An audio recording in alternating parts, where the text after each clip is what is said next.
Welcome back, everyone. Tonight, we're venturing into the darkest corners of America's wilderness, places where the trail ends, the road bends, and the night swallows every sound. I'll be sharing a collection of true encounters and chilling legends from remote mountains, shadowed forests, and lonely backroads across the country.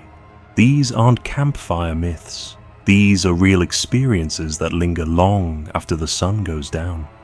So grab a blanket, kill the lights, and settle in for a journey where beauty meets terror. Don't forget to subscribe, drop a like, and share your own eerie stories in the comments. Now, let's begin. Story 1. The Empty Church Bell. I remember driving through a part of Appalachia I'd never been before. The kind of narrow, twisting road that seems to wind endlessly through dense forest. The trees pressing close on either side, their branches tangled together like hands clawing at the sky. I'd been looking for a shortcut, though I wasn't sure what I was even trying to reach. The sun was low, spilling a coppery light across the hills, and the shadows of the trees stretched long and thin across the road. The air smelled damp, earthy, with the faint tang of smoke from somewhere unseen. I remember thinking how quiet it was. Too quiet. The kind of silence that fills your ears until you start hearing your own heartbeat and the scrape of tires over gravel. After what felt like miles of nothing but forest, I saw it. A small, almost forgotten town tucked into a hollow. At its center stood an old church, crooked and lonely. Its steeple sagging like it had given up, windows boarded with weathered planks, paint flaking in strips that hung like ragged banners. For some reason, I felt drawn to it, though the hair on my arms prickled and a tight knot of unease settled in my stomach. The air around the building felt thick, almost sticky, like it had trapped the heat of the day in something older, heavier, something I couldn't name. I parked at the edge of the clearing, the tires crunching over dead leaves, and stepped toward the church, every instinct in me both warning and urging me forward. I pushed open the doors, which groaned on their rusted hinges, and immediately the smell hit me. Old wood, damp plaster, dust, and something deeper, something almost metallic and sweet, hiding just beneath the more obvious rot. Inside, the church was silent. The kind of silence that presses on your ears and makes you question whether sound even exists anymore. The pews were cracked and splintered, hymnals scattered as if thrown in a hurry, their pages yellowed and curling. Above, the bell tower loomed, though I could see it hadn't rung in decades. Yet faintly, in the back of my mind, I could swear I heard a hollow echo of metal striking metal, the soft toll of something that wasn't there.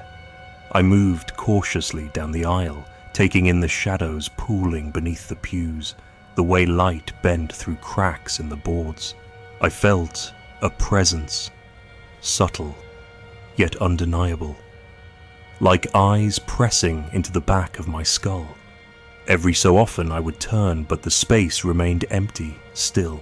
It wasn't fear exactly, it was something deeper, a heavy awareness, as though the building itself were watching, waiting.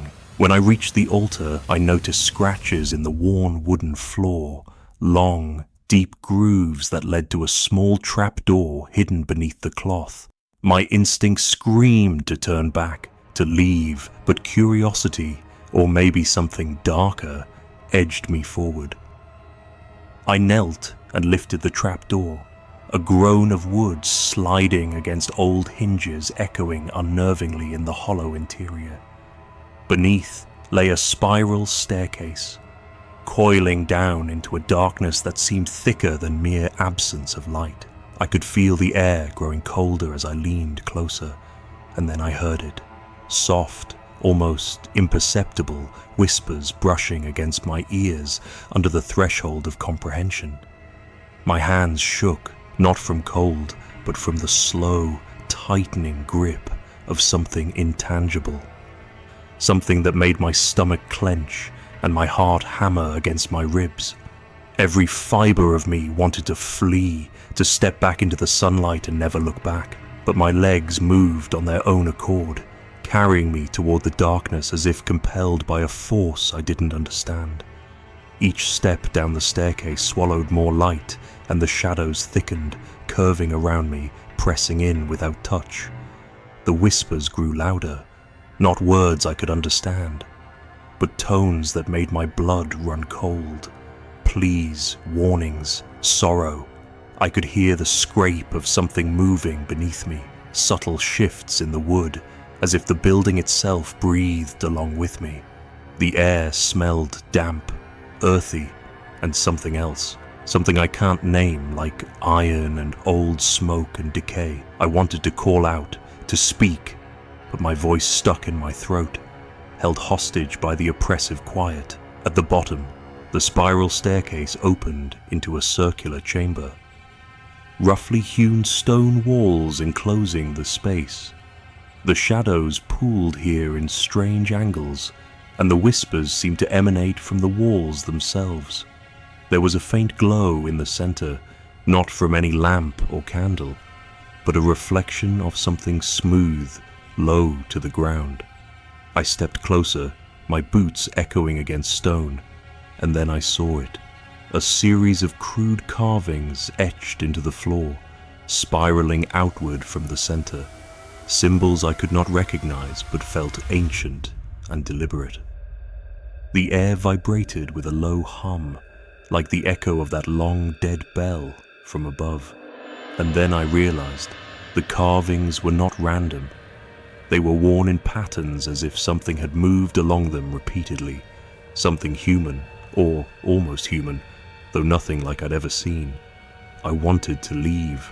I wanted to flee up the stairs and out into the clearing, to shake this from my mind and pretend it had never happened. But a pull rooted me to the spot, and I could feel the weight of countless eyes pressing from the darkness, watching, waiting. A figure moved just at the edge of perception, and when I blinked, it vanished, leaving only the faint impression of a shadow, a warmth fading into cold. My heart pounded, my throat dry, yet I couldn't turn away. There was a story here, a memory of this place that had not yet been told, and I felt it pressing into me, demanding acknowledgement whether I wanted it or not. I don't know how long I stood there, paralyzed by fascination and terror. The whispers had ceased, replaced by a silence that felt heavier than the one above, a silence that seemed to hold its breath. And then, almost imperceptibly, I heard the creak of the trapdoor above, the faint scrape of wood on wood. Someone, or something, was there. I spun, but saw nothing. My mind screamed to run, to leave, but it was as if the church itself had a hold on me, tethered me to this moment, and I realized, with a cold clarity, that I had stumbled into a place that had long been abandoned by man, but not by memory. Eventually, I found the courage, or the necessity, to retreat up the spiral staircase, the air growing warmer with every step, the whispers fading into the memory of them, lingering like a half-remembered dream. I pushed open the main doors into the dusky evening, gasping, heart hammering, the copper light of sunset filtering through the boarded windows. I glanced back at the steeple, at the church standing silent and crooked in the hollow, and something deep inside me understood that it had not been empty. Something was still there, waiting, patient, watching, and I knew that if I returned, it would not let me leave again. The road out of that hollow seemed longer than it should have, twisting through the forest as if trying to keep me there, and I remember glancing in the rearview mirror again and again, expecting to see movement, eyes, a figure standing where it shouldn't. But there was nothing, only the echo of that long dead bell, the weight of the whispers, and the memory of a darkness that followed me long after I'd left the town behind. I haven't gone back, and I don't think I ever will. But sometimes, late at night, when the wind rustles through the trees outside my window, I swear I hear it, the faint toll of an empty church bell, reminding me that some places are never truly abandoned.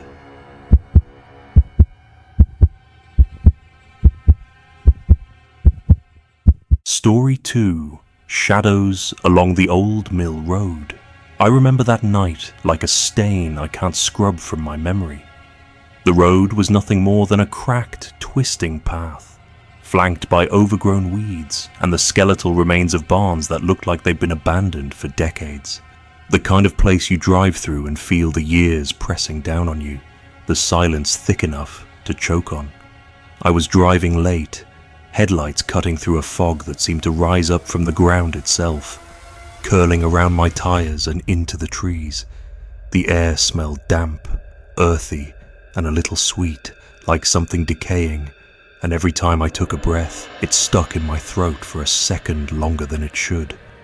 At first, the shadows were small, flickers at the edge of my vision, moving just beyond the range of my headlights. I told myself it was deer or maybe coyotes, something natural, something explainable. But every time I turned to look, there was nothing. Just fog curling around a fence post, the skeletal frame of a barn, the still oppressive trees leaning in closer. The more I drove, the heavier the air became, thick like it had weight pressing against my chest. My car seemed to slow despite my foot on the gas, as if the road itself didn't want me to leave, or maybe didn't want me to arrive. And then I saw it. A figure standing near the old mill that the road curved around, motionless. I could see the outline, tall, too thin to be comfortable, and I swear it didn't breathe. Or at least, I couldn't see it breathing. I couldn't make out a face. The fog swallowed details, but I could feel it, its presence, suffocating like the air itself was trying to push me from the road. My stomach twisted, my heart hammering so loud I was sure it would wake the dead around me. I slowed down, thinking it might step aside, but it didn't. My car shuddered, and then the engine died, leaving only the faint hum of the fog and my ragged breathing. I tried to restart it, but it was useless. Something about the mist felt deliberate, like it wasn't just weather but a force shaping itself around me, forming walls, moving with intent. I had no choice. I had to get out. The moment I stepped onto the cracked asphalt, the mist seemed to shift and condense, coiling into shapes that were almost human. Faces emerged just for a second, twisted in expressions I couldn't name.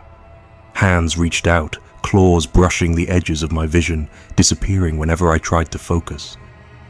It was as if the mill had absorbed everything that had been forgotten in this hollowed place, and was exhaling it back, waiting to see if it could reach me before I escaped. I ran. My boots slipped on the damp cracks, my hands scraping against the rough weeds and splintered fences. Behind me, the shapes followed, not fully formed, never fully gone, but always there, just beyond the periphery of my vision. The mist seemed alive, moving with me, curling around my ankles, tugging at my sleeves, whispering in a voice too soft to understand, yet carrying an ancient weight.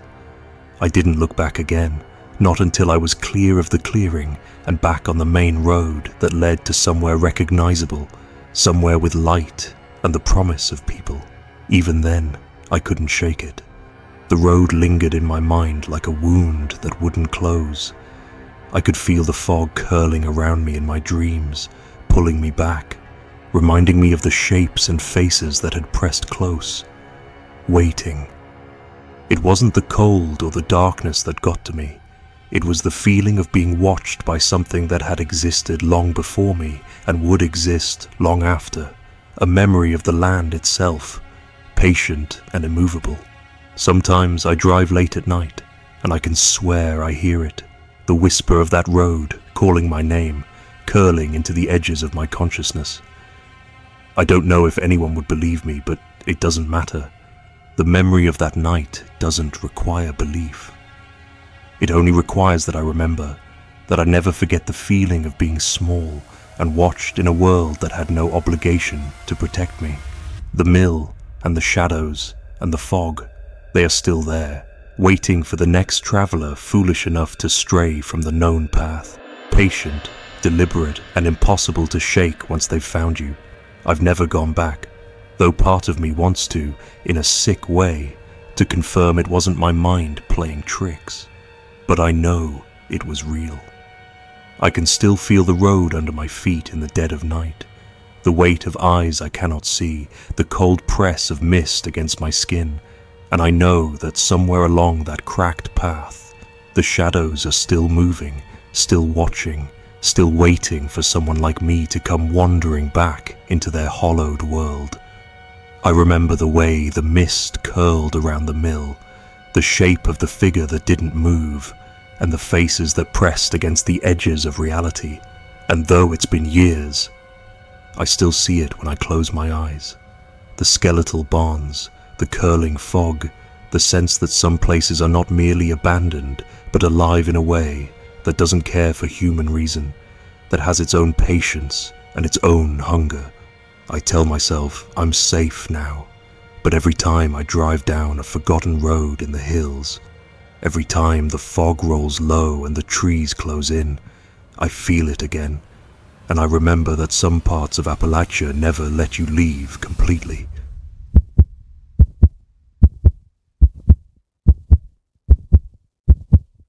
Story 3. The Cabin That Watched Me. I remember taking that logging road because I thought it would save me time, a shortcut through a part of the forest I had never driven before.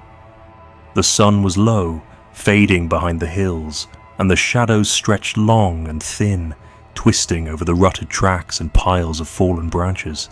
The air smelled of wet earth and old pine, thick and heavy in a way that made it hard to breathe deeply. I had a sense of being watched. Though I told myself it was just nerves, just the isolation pressing on me. The road narrowed suddenly, choked with weeds and saplings, and I slowed, the tires crunching over broken sticks and stone. That's when I saw it.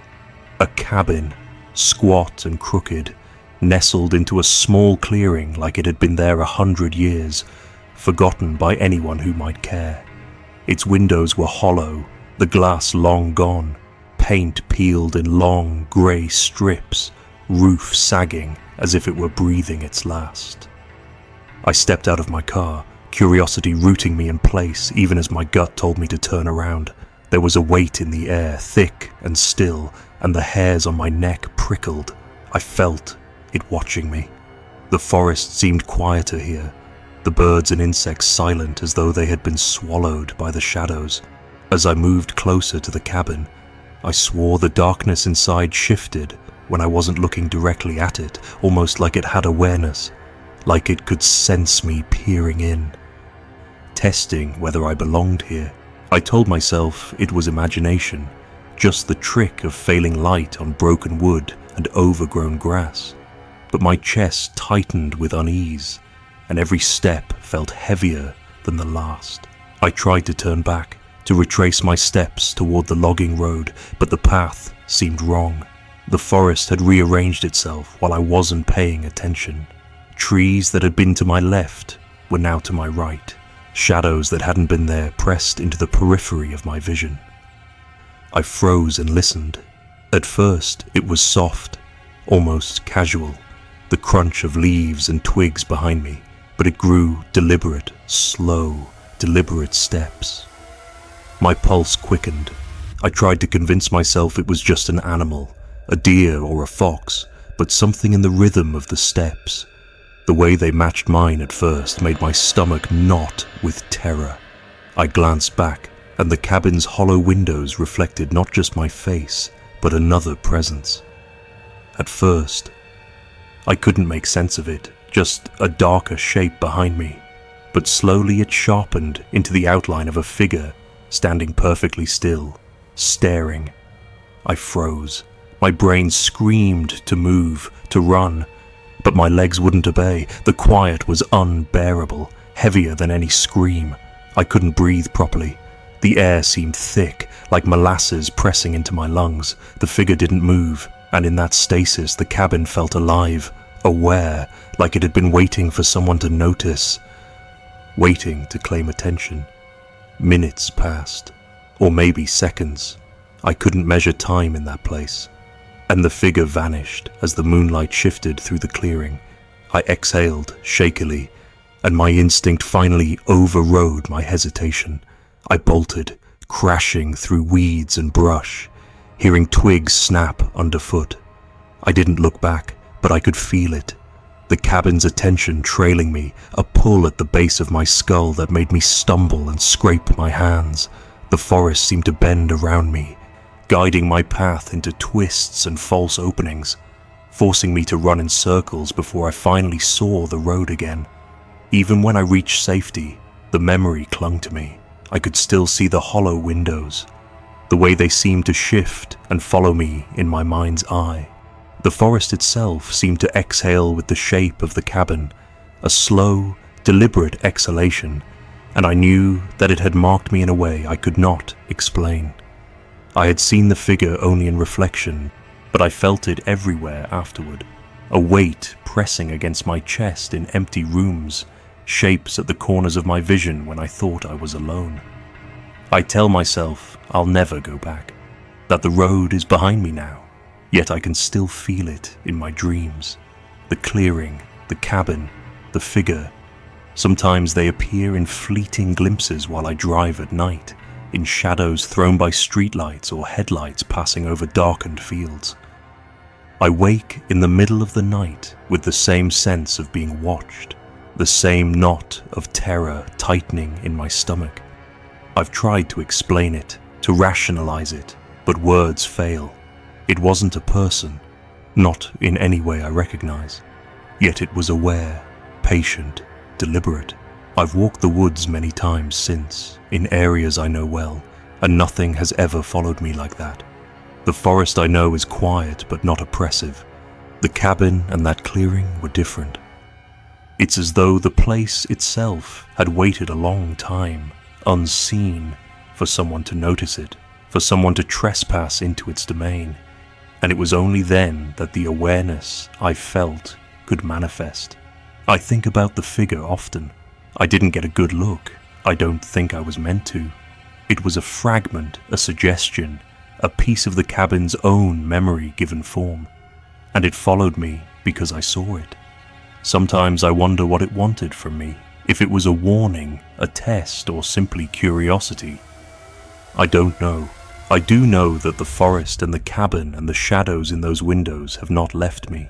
Every time I stray onto an old logging road, every time I see a gnarled tree silhouetted against moonlight, I feel the pull again, faint but insistent. The cabin waits in my memory, patient, unblinking, a weight of awareness that cannot be reasoned with or ignored. Even now I can feel it watching, just out of sight. And I know that some places are not abandoned. They are aware, and they remember. The path I took that night may be gone, lost to overgrowth and time, but the feeling of the cabin remains. It isn't terror born of stories or imagination. It's something else, something cold and patient, an observation that lasts longer than any human attention. And though I have tried to convince myself I am safe, that the road and the clearing and the forest are behind me, I know they are not. The cabin exists somewhere in the folds of the hills, waiting for the next set of eyes to wander too close, waiting for the next person to feel its awareness and understand, without words, that it is alive in a way that we cannot define. Even writing this now, I feel the weight of that memory. It's not a story for others, not really. It's a reminder that some places in Appalachia are patient, deliberate, and aware. That some cabins do not decay into nothingness, but continue to watch, to remember. To mark anyone foolish enough to stray onto their paths. I do not know if I will ever feel free from the sensation of being observed, from the echoes of that figure and the hollow windows. And perhaps that is the point.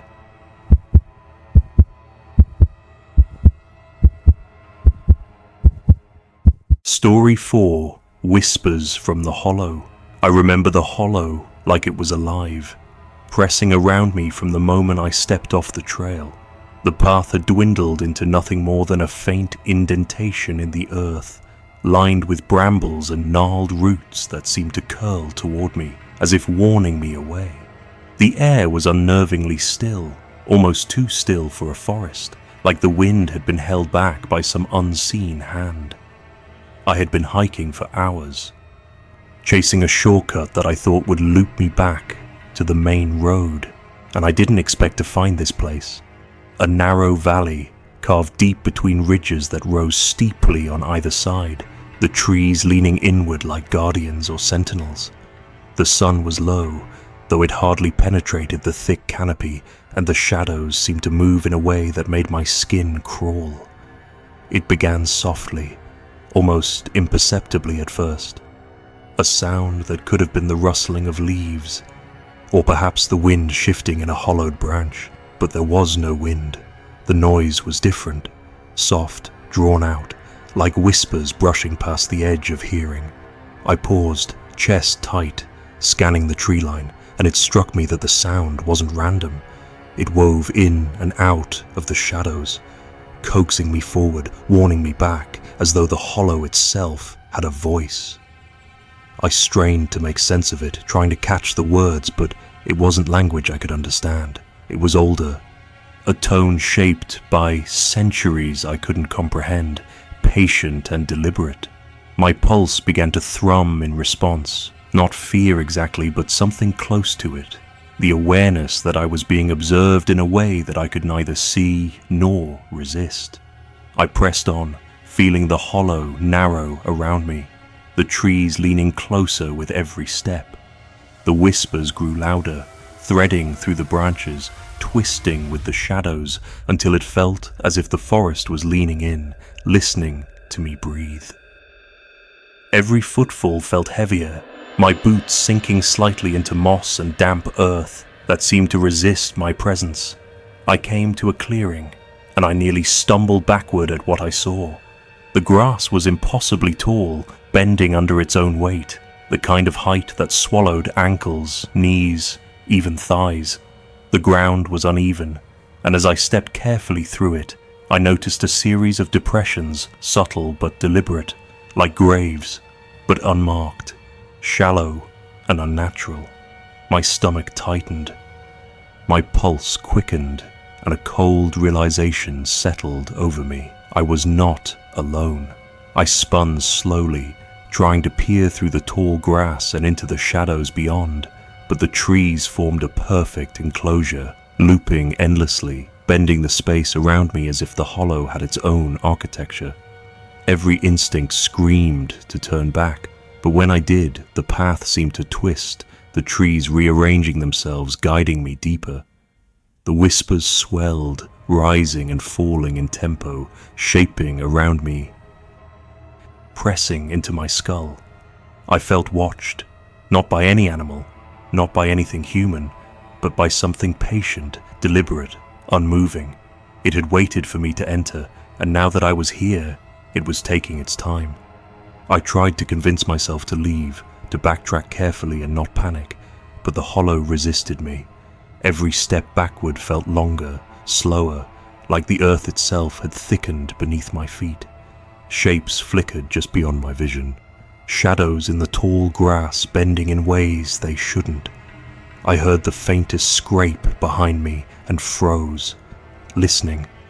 Nothing moved, but the feeling of being observed tightened like a vice around my chest. My mouth went dry, and I realized I was holding my breath. I could not see, I could not understand, but I could feel that something waited, patient, implacable, just beyond the edges of my perception. I stumbled forward, heart hammering, and the whispers seemed to surround me completely, pressing from every side, wrapping around my ears. The tones were coaxing, almost conversational, then abruptly sharp, like warnings. They never formed words I could grasp, but the emotion was undeniable. Impatience, anger, sorrow, and a cold amusement that made my skin crawl. I realized I had walked into something that had no need for sight or logic. The hollow itself had become a sentient thing, or perhaps it had always been sentient. A place that remembered and waited for travelers foolish or unlucky enough to stray into its depths. Minutes, or maybe hours, passed. Time seemed to distort. I could not tell whether the sun had dipped below the horizon or if the hollow had simply darkened around me. My legs ached, my lungs burned, but I dared not stop for long. I kept moving, circling, weaving, trying to find any sign of the trail that had led me here, and each time I thought I recognized the clearing. I found only more depressions, more tall grass, more shadows bending just beyond comprehension. It became clear that this hollow had no exit, or perhaps it only allowed departure on its own terms. Eventually, exhaustion forced me to pause in a small pocket of thin grass where the depressions were fewer. I leaned against a gnarled tree, listening to the whispers and letting my eyes adjust to the dim light. I realized with a chilling clarity that the hollow was alive with memory. Every depression in the ground, every twisted root and crooked branch, every whisper carried centuries of presence. The forest was aware.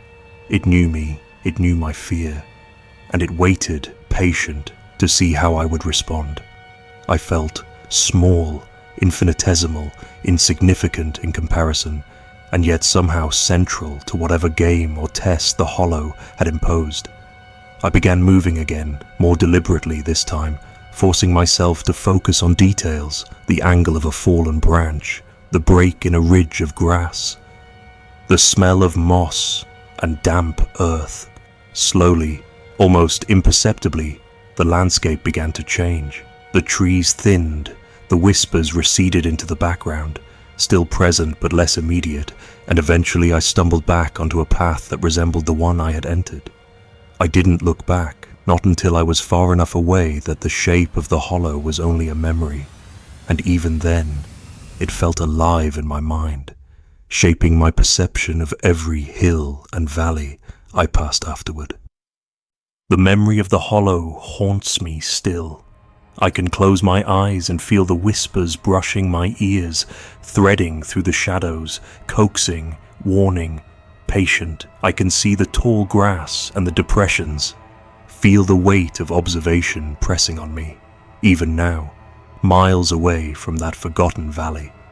Sometimes I wake in the middle of the night, certain I hear the hollow breathing just outside my window, its voice soft and unrelenting, echoing in a rhythm I cannot name. I do not know what it wanted, or if it even cared. I only know that it remembered me, and that memory, unlike any other, refuses to let go. Even writing this now, the hollow is not behind me. It lingers at the edge of my thoughts, a patient living presence that shaped my fear into something I cannot fully explain. I have walked other forests, traveled other valleys, and yet nothing has ever followed me with the same quiet insistence. The hollow waits, I am certain, and someday, if I am not careful, it may find a way to call me back again.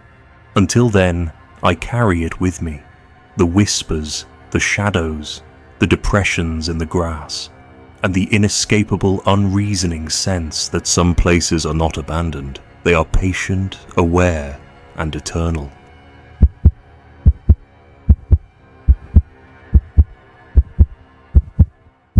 Story 5. The Forgotten Schoolhouse. I remember the first time I saw that schoolhouse as clearly as if it were yesterday, even though it's been years since I drove that lonely ridge. I was taking the long way home from a delivery route, trying to cut through a patch of mountains I didn't know very well, just to save time. The road narrowed into gravel and fallen leaves, and that's when I noticed the outline of the building, a shape half swallowed by the forest. Its paint was blistered and peeling, grey and brown against the green of the trees, and the bell tower had collapsed, leaning as though exhausted. I slowed down, the truck crunching over the loose rocks, and felt an inexplicable pull toward it, something I couldn't name. I parked by the side of the road, feeling the chill even though the sun was still high. The door sagged on its hinges, and I pushed it open with a caution I'd never known to have before. Dust motes swirled in the light, slicing through the broken windows. Inside, it smelled like rot and chalk dust mixed together, something sharp in my nose, the kind that makes your throat tighten. Desks were still in rows, top surfaces scratched and coated in grey dust, as if the students had left only yesterday, though I knew better. The chalkboards bore the faint outlines of lessons no one had erased, letters fading, arithmetic scrawled like ghosts. At first, it was quiet, too quiet. My steps were loud against the creaking floorboards, echoing in the empty hall. But then I felt it, the sense of being watched, eyes pressing from every darkened corner. I spun toward the staircase leading upstairs, half expecting someone to appear. That's when I heard the thump, a sudden, heavy footfall from above. I froze, my stomach tightening. The stairs creaked again, deliberate, measured, though no one was there. My voice caught in my throat, and I felt sweat bead along my spine, prickling like tiny sparks of fear. And then came the sound, whispering, at first faint, almost playful, like children murmuring among themselves. But it grew, overlapping, layering into something disjointed and wrong. Fractured singing, voices cutting over each other in no order I could comprehend. I pressed my back against a wall, gripping the edge of a desk, trying to make sense of it. I knew I shouldn't be hearing this.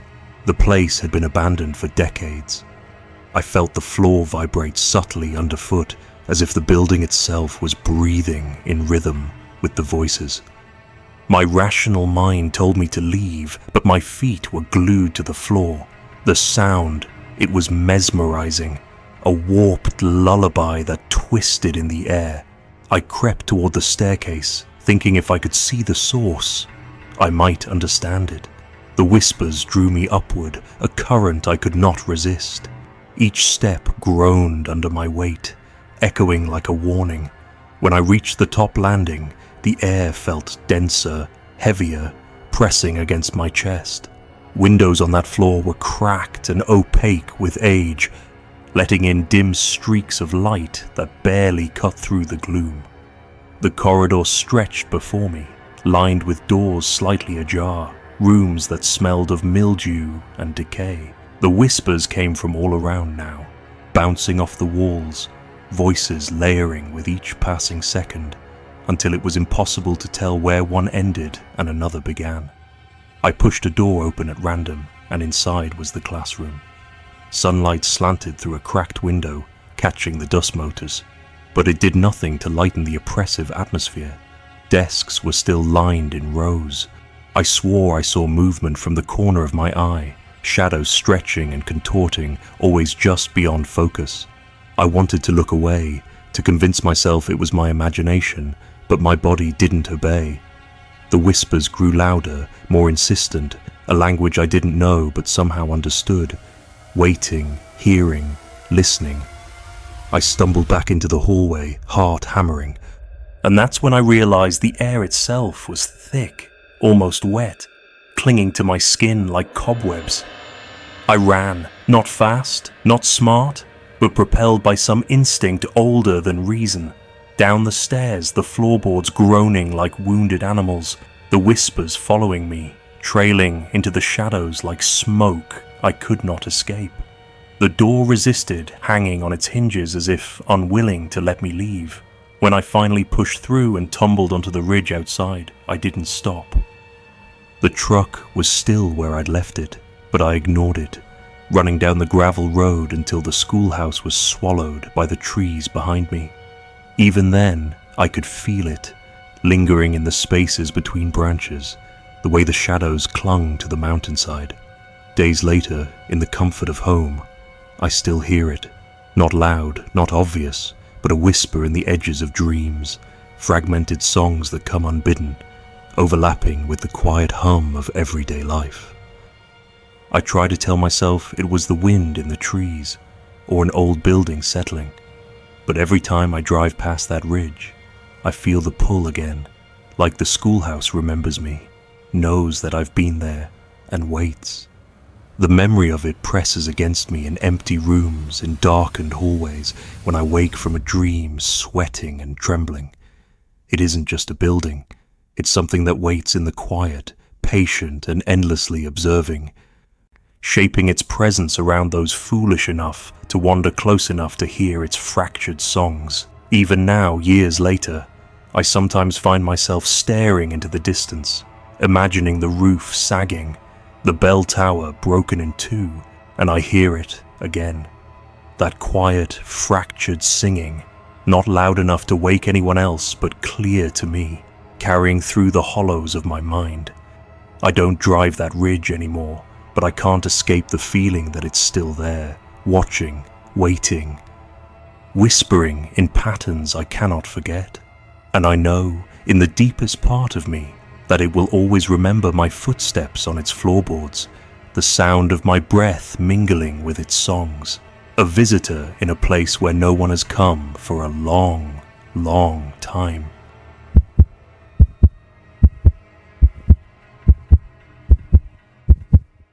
Story 6. The Train Tracks That Vanished.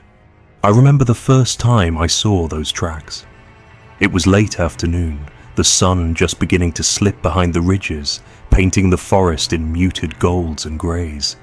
I'd been hiking along a road I didn't recognize, the kind that wound through valleys so tight you could barely see the sky, when I spotted the rusted rails poking through the weeds. Curiosity had always been my weakness. They called to me in a way that felt older than the forest itself, like an invitation I wasn't meant to refuse. At first, it was simple. I wanted to know where they went, to see the end of something long forgotten. The air smelled of wet earth and decaying leaves, and the silence was heavy, almost tangible, pressing against my ears. Every step on the rotting wooden ties made a groan that seemed to echo for miles, though no one else was there. As I went further, the forest began to change. The fog rolled in almost imperceptibly at first, a thin veil that shivered along the ground. Then it thickened, clinging to the trees, curling around the tracks like it had been waiting. That's when I noticed the first oddities. A boot print pressed into the mud, too small for me, too deliberate. A child's toy, half buried, left as if someone wanted it found. I stopped and looked around, heart thudding, expecting someone to emerge from the grey, but there was nothing. No sound except my own breathing, and the faint groan of the rails beneath my feet. The fog made the forest feel alive in ways I couldn't name, like it watched me. The further I walked, the more I felt that each step was guided, that the tracks themselves were shaping the path I walked, curving subtly so that nothing familiar could stay in view for long. I thought I saw movement in the fog then, a blur just beyond the edge of my vision. For a heartbeat, I imagined a train, an old engine, black and iron-bound, coming slowly toward me. But there was no whistle, no vibration, nothing but the fog shifting as though breathing. The forest seemed to stretch, the trees leaning inward, their twisted branches forming shapes that didn't belong. Time itself seemed to bend. I couldn't tell how long I'd been walking, whether hours or mere minutes. Everything grew uncertain. The tracks, once linear and clear, now curved impossibly, vanishing behind thick clusters of moss and roots, then reappearing where I swore they had not been before. I tried to mark my steps, placing sticks along the ties, but the next time I looked, they had moved, or perhaps I had. It was impossible to tell. Panic began to creep in when I noticed more things along the rails. Small piles of stones, arranged carefully, each one balanced atop the other with a precision I didn't recognize. I remember stepping closer to one, reaching out to touch it, and feeling the air change. The hairs on my arms standing stiff, The forest seemed to hold its breath. A low, groaning sound vibrated through the ground, not loud, but present, almost like a train in the distance. But this one was too slow, too deliberate, and yet it moved in rhythm with my own heartbeat. I looked ahead, and the rails seemed to shift in ways that defied sense. A bend would appear where none had been before. I felt drawn, pushed, guided along, and a voice inside my head screamed to turn back, to run. But the tracks had me. Hours passed, or maybe minutes. I could not tell. The sky had dimmed to a uniform grey, and my shoes were soaked, mud sticking to my socks. I had the sense that the forest itself was testing me, measuring my resolve, shaping the path so that there was no escape except by completing the circuit it demanded. Every shadow seemed to ripple, every tree felt like it leaned just slightly toward me, watching. I caught glimpses of shapes moving in the periphery, a pair of eyes reflected faintly in the fog, a shadow that shifted with mine, always following but never stepping into the light. It was patient, unhurried, and immensely old. I felt small, unsteady, human in a way that was fragile and fleeting. Eventually I stumbled onto the road I had entered from, and the first thing I noticed was that the tracks were gone. The rails, the ties, the piles of stones, even the footprints. They had vanished. The forest looked like any other Appalachian woods, ordinary and quiet, almost welcoming. But I knew differently. I remembered. My legs shook, my hands quivered, and I couldn't explain how hours or minutes had passed. I tried to tell myself it had been a trick of the fog, my imagination playing cruel games in the isolation of the mountains. But even now, years later, I hear it, the low, distant groan, like a train running somewhere that shouldn't exist, following me in dreams, carrying with it a weight I cannot shake. Sometimes I think about going back, to see if I can trace those tracks again, to understand what waited in the fog. But then I remember the way the forest bent, the way it watched, the way it guided me without touch or word. And I know that if I do, I might not return. The rails aren't real, not entirely. They are memory, dread, a line drawn between the known and the unknowable. And when the wind shifts just right, I can hear that groan, slow and deliberate, like something waiting at the edge of hearing, reminding me that I was never truly alone on those tracks. I tell this to anyone who will listen, but most people laugh, dismiss it as a story, a trick of my mind. I can't convince them, and I don't know that I want to. Some experiences are private, and some horrors once seen leave marks that never fade. I still dream of the fog, the bending tracks, the silent train that might not even be a train, and each time I wake, I feel the old pull of that forest, the patient weight of something watching, waiting, calling me back. I carry that memory with me everywhere, in the quiet of the car, in the rustle of leaves outside my window, in the hush of night. Sometimes I swear I feel the vibration in the floorboards of my house, subtle, like the ghost of rails pressing against the earth beneath me. I try to convince myself it's nerves, imagination, sleep patterns disturbed, but then the groan returns, faint, almost inaudible, and I know it is real, and I know I am not done with it. The tracks will call again, and I will hear them, as I always do. Even writing this, I feel the pull. The memory curls like smoke in the back of my mind, twisting, refusing to settle. The forest, the fog, the rails, they are all patient. They wait. I will never forget the way the ground groaned under my steps, the way the fog moved like it breathed, the way the forest seemed to guide me with invisible hands. I carry it like a wound, and I know that somewhere, out there, those tracks exist again, waiting, bending, vanishing, and I will always hear the sound of a train that should not be.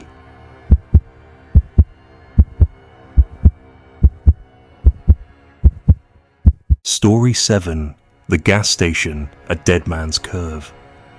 I remember the night like a photograph that's been scratched, warped, and left to fade in the damp Appalachian wind. I'd been driving late, the kind of late where the road narrows and the mountains lean close, pressing in from both sides like they're listening to your thoughts. The radio was dead static, or maybe it had always been static that night. I can't recall. The sky was a dense black, almost oily in its thickness. And the curves in the road were sharp enough to make me hug the wheel like it was a lifeline. That's when I saw it. The faint glow of a gas station at a bend so tight, the road almost disappears behind the ridge. I was tired, restless, and maybe curious in the wrong way. The sign flickered, Dead Man's Curve, each letter sputtering like it was breathing. I slowed, telling myself it was just a gas station. But the name, the way the lights stuttered, the mountain shadows pooling around it, made every instinct in me flare. I parked with care, tires crunching on gravel that seemed unnervingly fresh for a place that looked abandoned. There was no attendant, no flicker of life behind the windows, and the doors were cracked open just enough to let the stale night air whisper through. I remember the smell first. Gasoline, yes, but under it, a heavier iron tang, like metal left to rot in rain. It stuck to my clothes, my hair, and something in my chest. A tightening that told me I was already inside something I didn't understand. The pumps hissed like they were breathing, the nozzle in my hand heavier than it should have been. As I filled the tank, I noticed the cars outside, dozens of them, all rusted and sun-bleached, some missing tires, others with windows smashed. Their placement wasn't random, they were facing me, or perhaps facing the mountains, but they looked deliberate, as if someone had arranged them and then stepped away decades ago, leaving them like grave markers. Then I saw him, or thought I did. The reflection in the glass of the station caught a man standing behind me. I froze, hand on the pump. Tall, thin, hat pulled low, shadowed face. When I turned, there was no one, just the empty gravel and the wind brushing loose leaves across the cracked asphalt. My heart started in my throat. The shadows of the mountains seemed to thicken, leaning closer to the station like they were listening. I told myself it was a trick of the flickering lights, the long night, the road fatigue, but the smell, it shifted. That metallic tang became stronger, almost coppery, and my stomach turned. I tried to start the car, turned the key. The engine made a weak, choked sound and died again and again. Panic seeped in slowly at first, then all at once, a creeping realization that I was not in a normal place anymore. Then came the laughter, soft at first, almost playful, drifting across the mountains like wind through the trees, then louder, overlapping, echoing, bouncing in impossible directions. It wasn't one voice, but many, or at least it sounded that way. Each echo carved itself into my ears, threading itself into the beat of my heart. I slammed the keys, my hands trembling, the smell thick and sickening, and the reflection returned. Not in the glass this time, but in the mirrors, in the shadows behind the pumps, figures moving just beyond clarity. Impossible to look at directly, shifting when my gaze caught. I ran inside the station.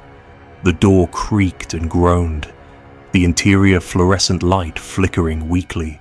The counter was empty, dust thick on the registers, but there were signs of recent use.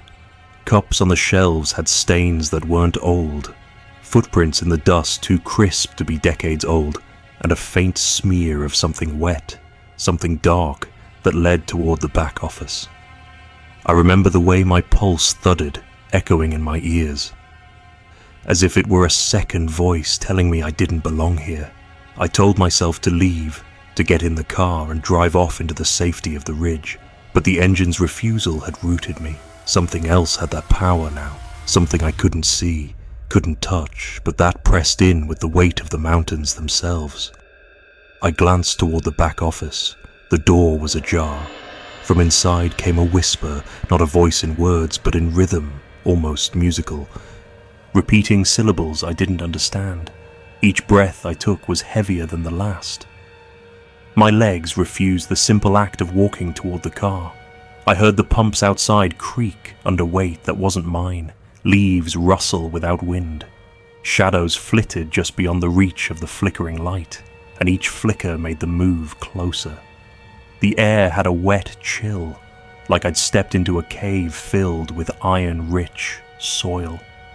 My skin crawled, the hairs on my arms prickling. I knew I had to get out.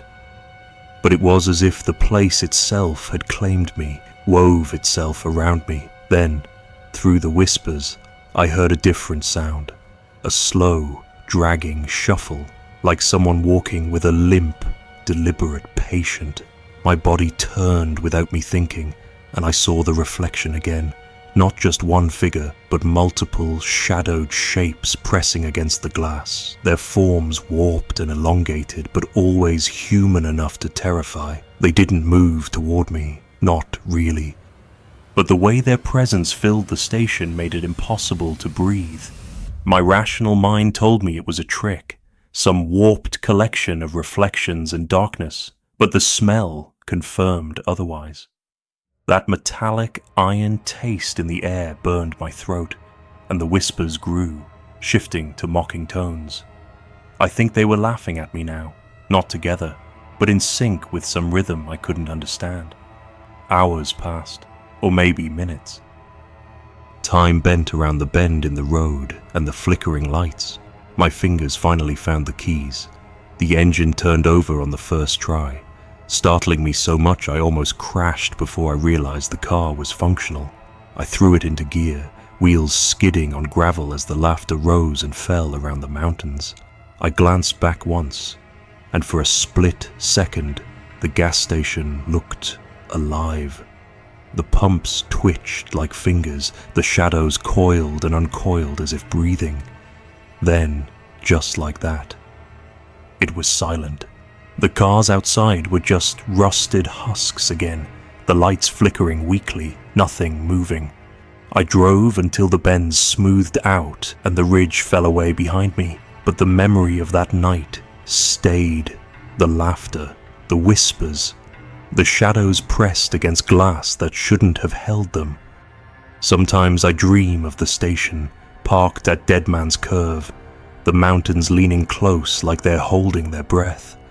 And in those dreams I hear the soft shuffle of feet, the metallic tang in the air, and I know I was never meant to leave. Even now, years later, when I drive past that stretch of road, my skin prickles, my heart pounds, and I imagine the station waiting, patient and silent, ready for the next weary traveler who dares to slow for the glow at the bend. I never tried to go back.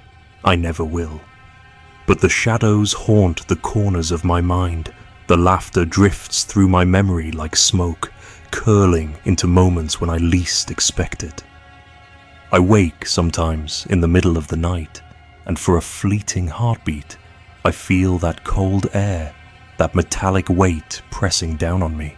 And though the world tells me it was only my imagination, I know better. I felt the presence in my bones, the watchful patience of something older than the mountains themselves. The gas station at Dead Man's Curve isn't abandoned. It never was. It waits, and I remember it, always.